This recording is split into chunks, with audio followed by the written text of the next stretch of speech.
sehat kaya luar biasa. Om Swastiastu, salam sejahtera bagi kita semua.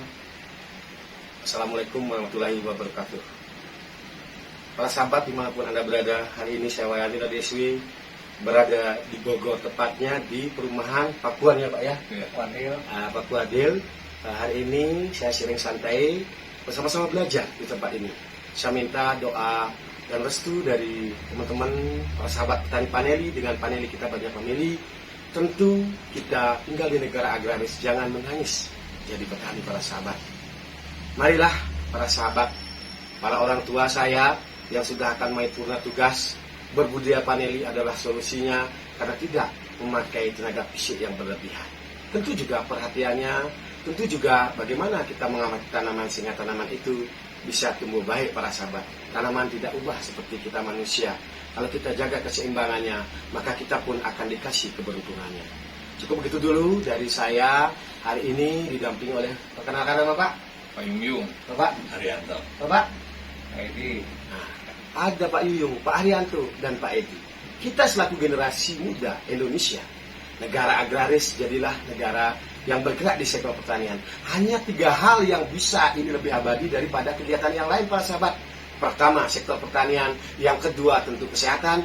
Terus yang ketiga adalah teknologi para sahabat. Ketika ini balance bahwa negara kita adalah negara kuat, negara adidaya, apa yang tidak ada di Indonesia. Nikel, emas, dan lain sebagainya. Tentu emas hijau yang kita kenal. Marilah kita berdayakan dari Sabang sampai Merauke.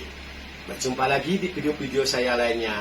Semoga bermanfaat. Terus belajar dari yang tahu, berbagi kepada yang belum tahu, sehingga ada kesamaan ilmu yang kita miliki, sehingga negara kita menjadi kaya luar biasa.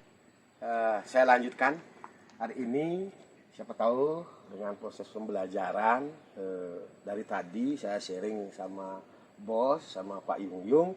Tentu juga saya harus memberikan suatu pengalaman yang apa saya lakukan di Bali kepada saudara-saudara kita sebangsa setanah air. Tidak tahu bahwa ini di Bogor ataupun di mana nantinya. Kita harus belajar bersama, karena dengan belajar bersama, melihat secara seksama apa yang ada di lapangan, itu yang kita lakukan. Ternyata tanaman paneli di Bogor ini sebenarnya tumbuh subur seperti ini, tapi hanya beberapa pohon. Mudah-mudahan nanti setelah kita datang di sini sharing bersama dari masalah yang ada, kita dapat solusi. Hari ini saya sedikit untuk bagaimana cara mengatur sulur biar nanti tanaman ini bisa cepat produktif dan berbunga. Nah, sahabat, ini dulu polanya yang seperti ini. Nah, nanti kita kembalikan. Kalau seperti ini aja semua, tanaman kita tidak akan pernah berbuah para sahabat. Apalagi pucuknya itu tidak dipotong. Nah, ini kalau misalnya kita buka dulu sementara seperti ini otomatis tidak ke pertumbuhan, artinya akan ke pembungaan para sahabat. Kalau kita mau buat stressing tanaman untuk berbunga, ini usianya udah 3 tahun para sahabat. Syukur ini beberapa tajar yang terbesar. Nah, ini teman-teman, kalau ada sulur panjang seperti ini, jangan semua ditimbun, kena media para sahabat. Nah, kenapa fungsinya lanjaran ini ada? Kalau kita buat tajar mati seperti ini, disinilah tempat kita membuat tanaman itu stressing. Artinya apa? Ibarat kita misalnya manusia mau jemur pakaian untuk lebih kering, itu tentu kita harus sang-sangkan kalau bahasa Balinya. Kita taruh di sini sudur. Nah teman-teman, kalau kami di Bali kita lakukan seperti ini. Kita sebenarnya terus melakukan pengaturan sulur gawang dan sulur air mancur. Sebenarnya air mancurnya ya jelas naik turun, teman-teman udah paham kan. Tapi jangan keinjak ya, kayak kaki saya ini karena praktek, mohon maaf ya.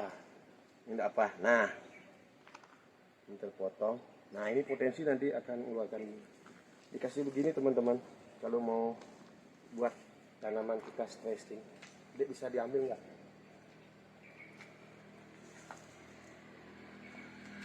Nah, teman-teman kasih gini teman-teman ya. Nah, kasih gini teman-teman. Nanti pucuknya ini kan udah kita potong. Nah, nanti kalau sulur itu juga sudah memanjang, jangan sampai ditimbun lagi di sini. Kalau ada timbun di sini, tanaman yang ke sini ini tidak akan berbunga. Biar dia gawang seperti ini, kita tarik lagi ke atas ke sini. Ini semua dibersihin sehingga tanaman kita stres. Ini semua bisa ngeluarin bunga, nggak tahu dia turun ataupun naik, dia akan mengeluarkan. Kalau tanaman kita terus ada pucuknya seperti ini, para sahabat, tadi sudah saya potong. Sepanjang 20 meter, 30 meter tanaman tidak akan mengeluarkan bunga, para sahabat. Karena ibaratnya manusia, kalau kita membuat tanaman itu berubah dari masa pertumbuhan ke masa pembungaan, tentu harus ada istilahnya stressing untuk mengeluarkan daripada mengurangi kadar airnya, tepatnya para sahabat. Artinya kalau ibarat manusia, kalau tidak pernah menstruasi atau itu dia tidak akan hamil walaupun berapa kali kawin sama pasangannya. Begitu juga ini tanaman kita berlakukan para sahabat. Karena tanaman ini tidak jauh apa yang harus diperhatikan, sehingga kita pun manusia harus mencari filosofi terhadap tanaman ini. Lakukanlah tanaman ini ada kesesuaiannya dengan kita perilaku sebagai manusia. Jaga apa kebutuhannya dan lain sebagainya. Karena memang untuk utama kita berbudidaya paneli, selain dari media yang bagus, kesesuaian tempat, juga dari makanan, itu adalah mempengaruhi kita untuk bagaimana membuat tanaman itu bisa bertahan hidup dan lain sebagainya.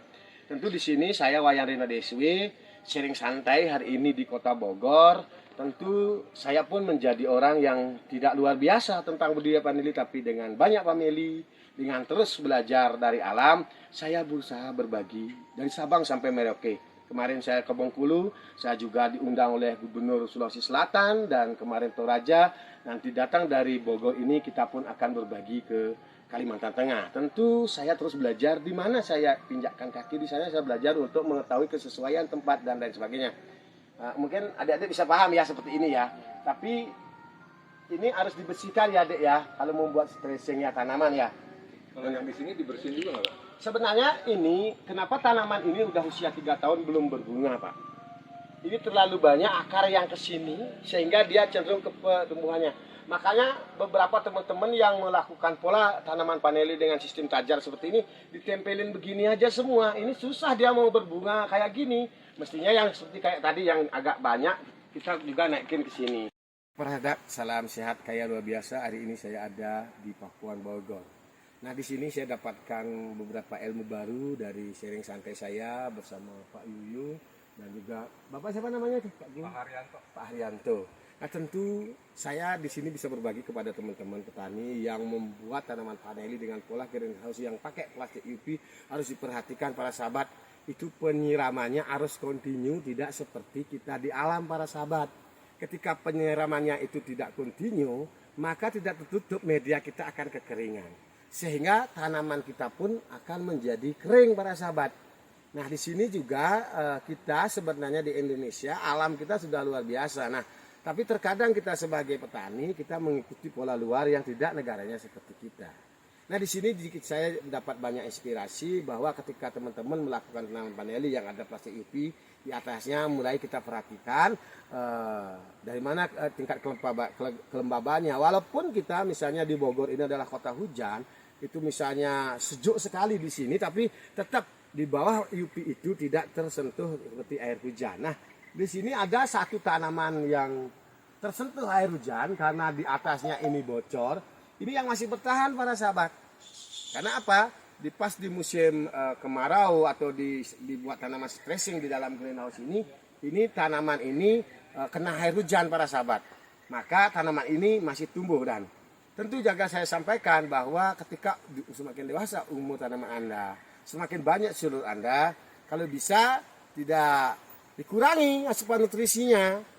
Dan jangan buat dengan alasan stressing biar mau berbunga, tanaman ini dikurangi penyiramannya, apalagi di bawah yang UV seperti ini, bukan malah berbunga tanaman kita, tapi tanaman kita mati. Di sini saya sangat sedih karena ini tanaman banyak sekali sebenarnya. Kalau dari tata penataannya, jarak tanam sangat luar biasa ideal, tempatnya juga luar biasa. Teman-teman, jadikanlah contoh ini untuk kita belajar, dan saya minta doanya. Apa yang saya lakukan di sini untuk perbaikan di sini akan mendapatkan hasil yang baik, dan tanaman juga akan tumbuh subur lagi kembali di sini. Karena kalau secara nyata saya tidak jumpai tanaman di sini kena fusarium, melainkan karena kesalahan perlakuan kita tidak melakukan yang mesti kita lakukan. Tapi bukan salah, mohon maaf para sahabat. Belum tahunya kita memperlakukan tanaman ketika tanaman ini ada di bawah greenhouse yang ada UV-nya.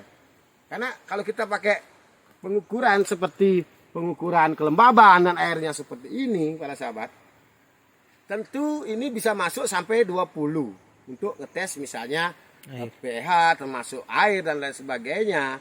Nah kalau kita tancap, padahal tanaman paneli kita tidak masuk di seperti alat ukur ini, para sahabat, yang kita ukur di bawah, yang misalnya kelembabannya terjaga, ternyata akar paneli di atas, sehingga apa? Di atas yang kering, kita ukurnya yang di bawah, sehingga tidak nyambung, akhirnya tanaman kita jadi mati. Alat pun itu harus dipertimbangkan, di mana akar itu, di sanalah kita menancapkan alat ini seperti pH untuk kelembaban dan juga air dan lain sebagainya. Ini harus betul-betul teman-teman, kita juga harus pintar memanfaatkan dan menggunakan alat. Alat itu betul dia untuk bagaimana mengetahui tingkat air, pH, itu betul, tapi sebatas mana kita tancapkan alat itu sehingga kita tahu untuk keseimbangan tanaman paneli. Mungkin cukup begitu dulu dari Rinaya DSW, semoga bermanfaat. Teman-teman, mari terus semangat belajar bersama. Tidak ada petani yang hebat luar biasa kalau tidak terus membangun paneli dan belajar dari petani-petani lain dan alam di sekitarnya. Perlakukan tanaman sesuaikan dengan kebutuhan tanaman itu sendiri. Salam sehat kaya luar biasa. Ketemu lagi di channel YouTube Rinaya DSW. Jangan lupa subscribe, like, dan komennya. Terima kasih.